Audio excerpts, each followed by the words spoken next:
Kami hanya memiliki 14 pemain reguler yang tersedia.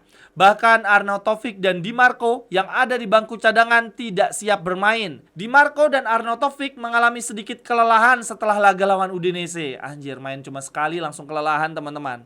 Mereka tidak berlatih kemarin dan hanya melakukan beberapa sesi ringan dengan staf hari ini. Sehingga kami memutuskan untuk tidak mengambil risiko karena kami membutuhkan tenaga keduanya di pertandingan lawan Parma. Jerewetan ceking kita, nyerewetin apa aja.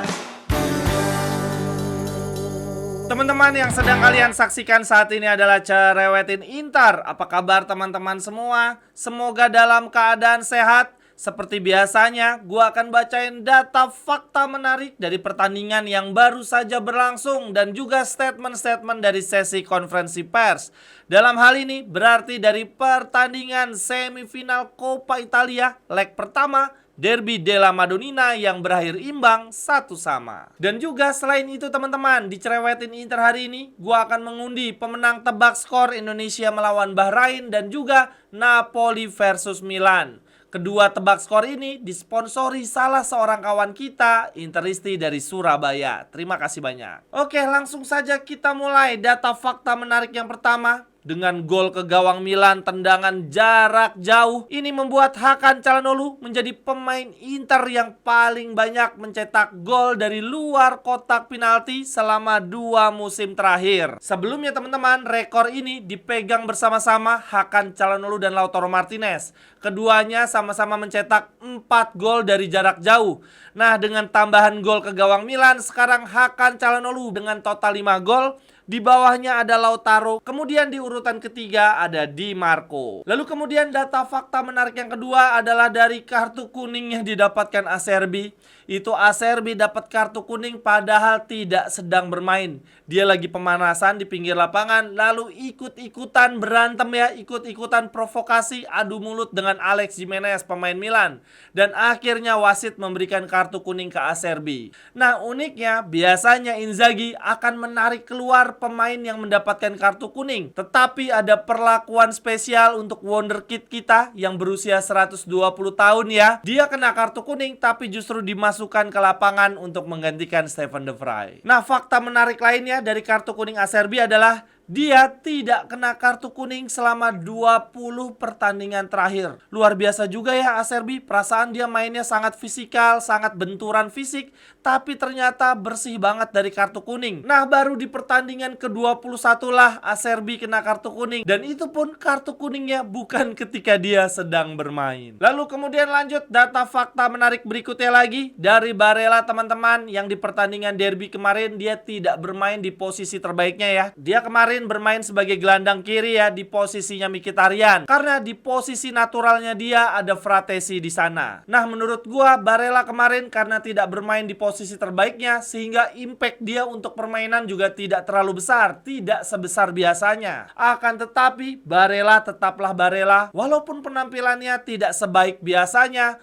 Barella tetap memberikan kontribusi nyata. Ini tercatat teman-teman di babak pertama, Barella adalah pemain yang paling banyak memenangkan duel dan persentasenya juga luar biasa. 100% dia menang 6 duel dari 6 percobaan. Gokil. Lalu kemudian lanjut data fakta menarik lainnya lagi. Wah ini menurut gua adalah fakta yang paling menarik teman-teman. Pemain yang paling banyak merecover bola ya, recovery bola alias memenangkan kembali bola dari penguasaan lawan. Di pertandingan kemarin yang paling tinggi adalah Josep Martinez dengan 7 recovery ball. Di bawahnya ada Barella dan kemudian Maignan dengan 4 recovery. Ini letak menarik ya teman-teman. Menurut gua adalah ada 2 kiper yang masuk top 3 pemain yang paling banyak merecovery bola. Jarang-jarang nih kondisi ini terjadi. Dan jujur aja teman-teman, gua baru tahu kalau kiper itu bisa recovery bola. Ini bahkan ya gua sampai googling, sampai nyari tahu Kapan sih kiper itu dianggap merecovery bola? Ternyata ada 3 hal teman-teman, ada 3 momen yang membuat kiper dianggap terhitung merecovery bola. Yaitu yang pertama, ketika kiper menangkap bola setelah bolanya mental atau memantul dari tiang gawang, itu dianggap merecovery bola. Lalu kemudian momen yang kedua adalah ketika kiper setelah memblok atau menepis bola, itu kemudian ada bola liar dan dia tangkap kembali, itu kiper dianggap telah melakukan recover bola, memenangkan kembali bola dari penguasaan lawan. Lalu kemudian momen yang ketiga, kiper dianggap merecovery bola ketika mampu merebut bola dari penguasaan lawan di kotak penalti. Nah, di derby kemarin yang paling gue ingat adalah momen Joseph Martinez memotong bola terobosan ke Tammy Abraham. Selebihnya gue nggak ingat kapan Joseph Martinez dan Maignan melakukan recovery ball.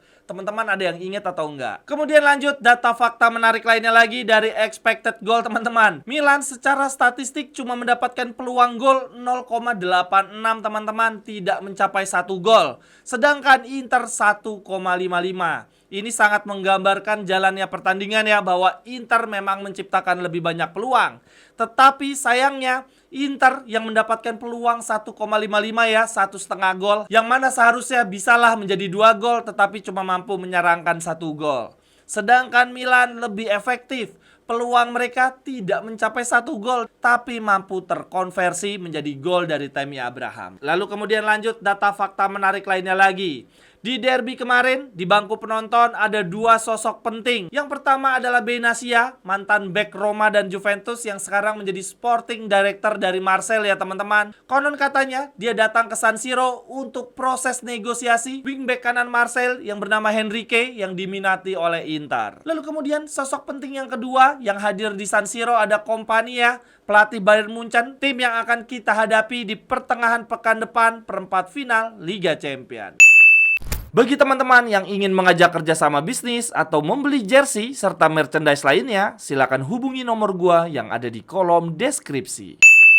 Lalu kemudian lanjut yang berikutnya, gue mau bacain statement-statement menarik dari sesi konferensi pers pasca pertandingan Milan melawan Inter. Yang pertama ada dari Hakan Calhanoglu, dia bilang begini teman-teman. Ini adalah pertandingan yang seimbang, kedua tim memiliki peluang emas. Kami mungkin tidak pantas kebobolan, tetapi kemudian kami berhasil menyamakan kedudukan. Yang terpenting adalah tidak kalah karena masih ada leg kedua. Lalu kemudian statement berikutnya ada dari Joseph Martinez. Dia juga menjelaskan jalannya pertandingan. Joseph bilang begini teman-teman.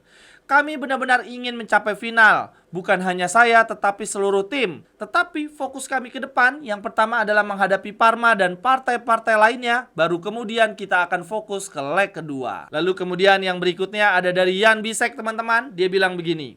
Kami seharusnya bisa melakukan lebih baik lagi pada gol pertama saat kebobolan. Termasuk saya sendiri. Ya iyalah bro.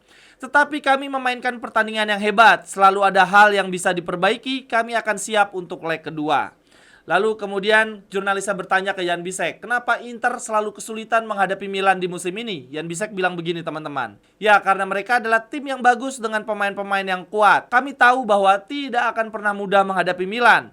Tetapi kami juga adalah tim yang kuat. Mereka sedikit beruntung dan memiliki kiper yang sangat bagus. Lalu kemudian yang berikutnya ada statement dari pemain Primavera kita yang berkesempatan tampil di derby. Thomas Berenbrouch, dia bilang begini teman-teman. Beberapa bulan lalu saya tidak pernah membayangkan bisa bermain di derby. Bahkan walaupun hanya tampil 3 menit, saya sebagai seorang penggemar Inter, pengalaman ini sungguh luar biasa.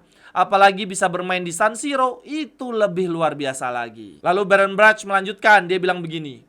Saya sangat senang dengan malam ini, seperti halnya sebulan yang lalu saat saya debut di Liga Champions. Ini adalah langkah yang luar biasa, saya selalu senang menjadi bagian dari tim utama. Saya merasa bersalah untuk rekan-rekan saya di Primavera. Saya menyesal tidak bisa bersama mereka saat kalah di Liga Champions kemarin. Tetapi saya sangat senang dengan malam ini. Lalu kemudian yang berikutnya ada statement dari Simone Inzaghi. Dia bilang begini teman-teman. Kami seharusnya bisa unggul di babak pertama melalui peluang De Vrij dan Fratesi. Kemudian di babak kedua, mungkin gol mereka membangunkan kami karena setelah itu kami mulai bermain dengan baik kembali. Kami menciptakan banyak peluang melawan tim yang hebat. Kemudian Inzaghi menjelaskan tentang kondisi skuad Inter di pertandingan lawan Milan. Inzaghi bilang begini. kami hanya memiliki 14 pemain reguler yang tersedia. Bahkan Arnautovic dan Di Marco yang ada di bangku cadangan tidak siap bermain. Sehingga saya membawa beberapa pemain dari Primavera yang siap untuk ditampilkan. Inzaghi kemudian menjelaskan tentang kondisi Di Marco dan Arnautovic. Dia bilang begini, Di Marco dan Arnautovic mengalami sedikit kelelahan setelah laga lawan Udinese. Anjir, main cuma sekali langsung kelelahan teman-teman. Mereka tidak berlatih kemarin dan hanya melakukan beberapa sesi ringan dengan staf hari ini. Sehingga kami memutuskan untuk tidak mengambil risiko karena kami membutuhkan tenaga keduanya di pertandingan lawan Parma. Nah, yang menarik teman-teman, di sesi interview ini yang jadi pundit adalah Andrea Ranocchia. Dia ngomong gini ke Inzaghi, jika Anda membutuhkan saya siap datang ke Parma untuk bermain. Kemudian Inzaghi bilang begini, kehadiran kamu pasti akan sangat membantu. Lalu kemudian yang berikutnya kita akan mengundi pemenang tebak skor Indonesia melawan Bahrain dengan kedudukan akhir 1-0. Lalu kemudian ada tebak skor Napoli melawan Milan dengan kedudukan akhir 2-1. Pemenangnya akan mendapatkan Rp100.000 yang disponsori kawan kita Interisti dari Surabaya. Terima kasih banyak atas supportnya kawan. Nah ini teman-teman, ada catatan kecil untuk undian tebak skor Indonesia Bahrain. Gue lihat ada satu akun namanya Villa Ismail. Ini sebetulnya dia menebak dengan tepat ya 1-0 juga, tetapi tidak gue masukkan. Karena setelah gue cek, dia membuat beberapa kali tebakan. Jadi selain menebak 1-0, dia menebak skor lainnya. Menurut gue ya ini gak seru lah, jadi gak gue masukkan dalam nominasi. Oke, langsung saja kita undi pemenang tebak skor Indonesia melawan Bahrain. Gue tekan tombolnya. Sedang berputar. Ya, yang menang adalah Iveldi Haryandi. Selamat kawan. Lalu untuk tebak skor berikutnya, tebak skor Serie A Napoli melawan Milan, yang sebetulnya kita sangat berharap Milan menang atau hasil draw ya. Akan tetapi ternyata yang menang adalah Napoli. Ini cukup banyak yang menebak dengan tepat. Gua akan tekan tombolnya. Ya, sudah berputar.